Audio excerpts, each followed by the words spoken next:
కరీంనగర్ జిల్లా హుజూరాబాద్ పట్టణంలో కోతులు ఏకంగా ఓ మనిషి ప్రాణాలు పోవడానికి కారణమయ్యాయి. తాజాగా పట్టణంలో వాకర్స్ కు వాకింగ్ చేయకుండా అడ్డుకోవడమే కాకుండా దాడి చేయడానికి ప్రయత్నిస్తున్నాయి. దీంతో బయటికి రావాలంటేనే జంకుతున్నారు ప్రజలు. గత రాత్రి కురిసిన కొద్దిపాటి వర్షానికి గ్రౌండ్లో నీరు చేరడంతో ఉదయాన్నే గ్రౌండ్కు వచ్చిన కోతులు నీళ్లలో జలకాలాడుతూ అటుపక్క ఎవరూ రాకుండా బెదిరింపులకు పాల్పడ్డాయి. దీంతో గ్రౌండ్కు వచ్చిన వాకర్స్ కోతులను గ్రౌండ్ నుండి బయటికి పంపే ప్రయత్నం చేశారు. అయినా కోతులు మీదికి కొరవడానికి వస్తుండటంతో చేసేదేమీ లేక వెనుదిరిగారు. అధికారులు స్పందించి కోతుల బారి నుండి కాపాడాలని స్థానికులు కోరుతున్నారు.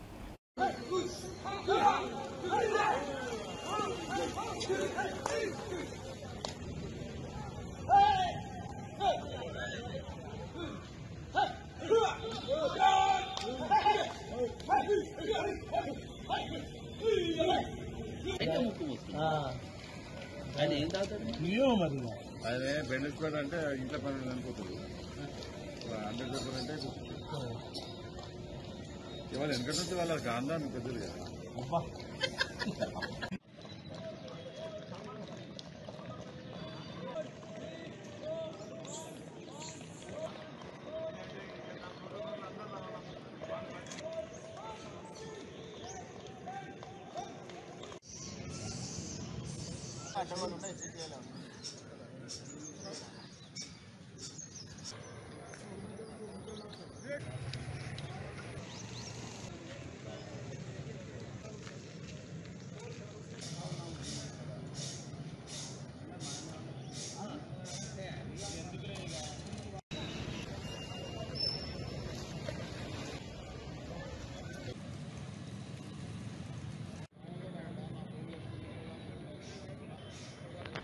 కోతులు చాలా ఇబ్బందులకు గురి చేస్తున్నాయి. పిల్లలను కరుస్తున్నాయి, చాలా మంది మహిళలను కరుస్తున్నాయి, డోర్లు తీసుకుని లోపలికి వస్తున్నాయి.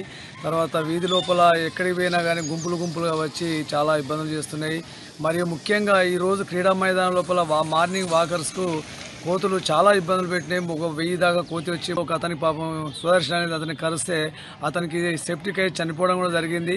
చాలా మందికి కోతులు రావడం ద్వారా వారు ఇంజక్షన్లు తీసుకోవడం జరుగుతుంది.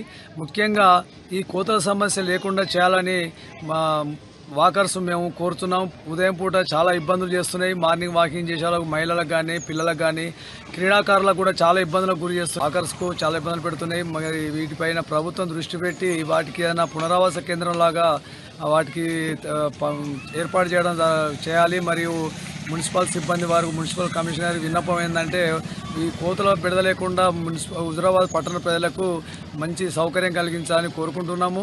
వాకర్స్కు ముఖ్యంగా పొద్దున ఉదయం పూట నడిచే వారిని చాలా ఇబ్బందులు చేస్తున్నాయి. వారిని కరవడం కానీ, బెదిరియడం కానీ, వారిని నడవకుండా చేస్తున్నాయి.